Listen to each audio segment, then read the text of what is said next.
बड़सर विधानसभा क्षेत्र में कांग्रेस पार्टी द्वारा जन जागरण जनपद यात्रा का आयोजन किया गया, जिसमें प्रदेश कांग्रेस सह प्रभारी संजय दत्त, नेता प्रतिपक्ष मुकेश अग्निहोत्री, विधायक इंद्रतर लखनपाल और कांग्रेस जिला अध्यक्ष राजेंद्र जार, पूर्व महिला कांग्रेस अध्यक्षा अनीता वर्मा, महिला सेवा दल प्रभारी ज्योति खन्ना सहित वरिष्ठ कांग्रेस नेताओं ने शिरकत की। इस दौरान कांग्रेस नेताओं द्वारा डबल इंजन की सरकार के खिलाफ जमकर नारेबाजी भी की गई। महरे रेस्ट हाउस से जन आक्रोश रैली का आगाज किया गया और बड़सर में कांग्रेस नेताओं द्वारा जमकर महंगाई और बेरोजगारी के मुद्दे पर सरकार को घेरा। वहीं इस मौके पर कांग्रेस सह प्रभारी संजय दत्त ने कहा कि कांग्रेस पार्टी के आह्वान पर संपूर्ण देश में 14 नवंबर से 29 नवंबर तक जन जागरण जनपद रैलियां निकाली जा रही हैं, जिसके तहत ही आज बड़सर में ये रैली निकाली गई है। संजय दत्त ने बताया कि अगर प्रदेश में कांग्रेस पार्टी सत्ता में आती है तो महंगाई और बेरोजगारी को दूर करने के लिए कांग्रेस के वरिष्ठ नेता राहुल गांधी ने एक मास्टर प्लान तैयार किया है, जिससे बेरोजगारी और महंगाई कम होगी। हमारे पास राहुल जी ने पहले ही घोषणा कर दी है और सुनिश्चित हमारे पास एक एक्शन प्लान है, जिस एक्शन प्लान के तहत महंगाई पूरे तरीके से कंट्रोल हो सकती है। आपने देखा यूपीए की सरकार थी, पूरे विश्व में इकोनॉमी चरमरा गई थी, लेकिन डॉक्टर मनमोहन सिंह जी के कुशल नेतृत्व और सोनिया जी के मार्गदर्शन में उस वक्त सरकार ने पूरे तरीके से इसको जनता पे लादने नहीं दिया। और मैं आपको याद दिलाना चाहता हूं कि उस वक्त जब पेट्रोलियम की प्राइसेस बढ़ती थी तो सरकार उसका बोझ उठाती थी, लेकिन जब कम होती थी तो वो फायदा आम जनता को देती थी। तो हमारे पास एक सुनिश्चित एक्शन प्लान है। राहुल जी जो कहते हैं वो अमल करते हैं, और ये बात जहाँ जहाँ कांग्रेस की सरकार है, राजस्थान में है, छत्तीसगढ़ में, पंजाब में, जनता ने देखा कि जो वादा उन्होंने किया वो वादा पूरा किया। और इसीलिए जो हमारा हिमाचल का नेतृत्व जो जनता को विकास की बातें करने का वादा कर रहा है वो पूरा करने का ट्रैक रिकॉर्ड हमारा है और क्षमता है, और हम पूरा करेंगे। कमेटी के तरफ से 14 नवंबर से 29 नवंबर तक पूरे देश में जो जन जागरण अभियान के तहत जन जागरण पदयात्रा का कार्यक्रम आयोजित किया गया है, उसी के तहत पूरे हिमाचल के 68 ब्लॉकों में ये कार्यक्रम प्रदेश कांग्रेस की तरफ से किया जा रहा है। ये जन जागरण अभियान का जो कार्यक्रम है,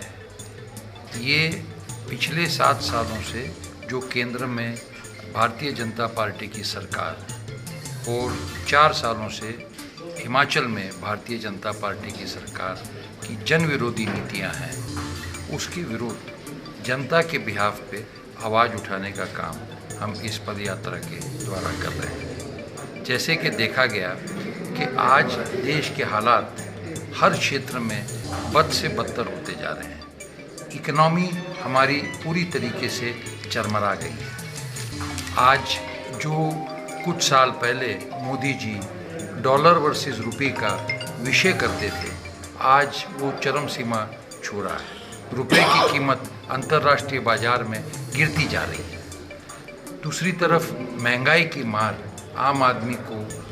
पेट्रोल, डीजल, एलपीजी से शुरुआत होती है और सब्जियां और जो घर में ज़रूरत की चीज़ें हैं उनसे कमर तोड़ महंगाई से जनता प्रताड़ित है। बेरोजगारी का आंकड़ा मोदी सरकार के काल में 8.5% तक पहुंच चुका है, जो पूरे विश्व में 5 देश हैं जिनका सबसे ज़्यादा बेरोजगारी है, उनमें अब भारत की गणना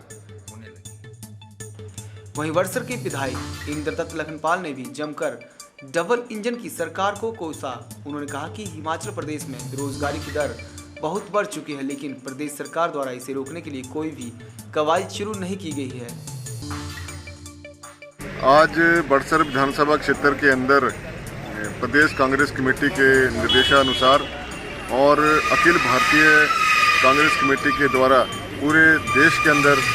महंगाई को लेकर, बेरोजगारी को लेकर, किसानों से संबंधित समस्याओं को लेकर और तमाम जितने भी जन विरोधी फैसले आज दिन तक हुए हैं उनको लेकर जो है आज यहाँ पर बड़सर विधानसभा क्षेत्र में जो है एक जन आक्रोश रैली निकाली गई है। और इसमें भारी मात्रा में हमारे कार्यकर्ताओं में ने जो है भाग लिया है और अभी भी कार्यकर्ता हमारे जैसे यहाँ से हम चलते जा रहे हैं, आगे से आगे हमारे कार्यकर्ता और भी अगले पड़ाव पर भी हमारे से इकट्ठा होते रहेंगे। और जिस प्रकार से आज देश में एक आर्थिक गुलामी का जो दौर चला हुआ है और जिस प्रकार से अफरा तफरी फैली हुई है, जहाँ बेरोजगार जो नौजवान साथी हैं वो ठगा सा महसूस कर रहे हैं, क्योंकि आज से 7 वर्ष पूर्व जो है नरेंद्र मोदी जी ने नारा दिया था युवाओं के लिए कि प्रति वर्ष आपके लिए हम 2 करोड़ नौकरियां पैदा करेंगे। 2 करोड़ नौकरियां तो कहाँ पैदा करनी, इन 7 वर्षों में लगभग 25-30 करोड़ जो लोग हैं वो बेरोजगार होकर घर में बैठ गए हैं। और साथ में जो निजी जो हमारी सरकारी संपत्तियाँ थी,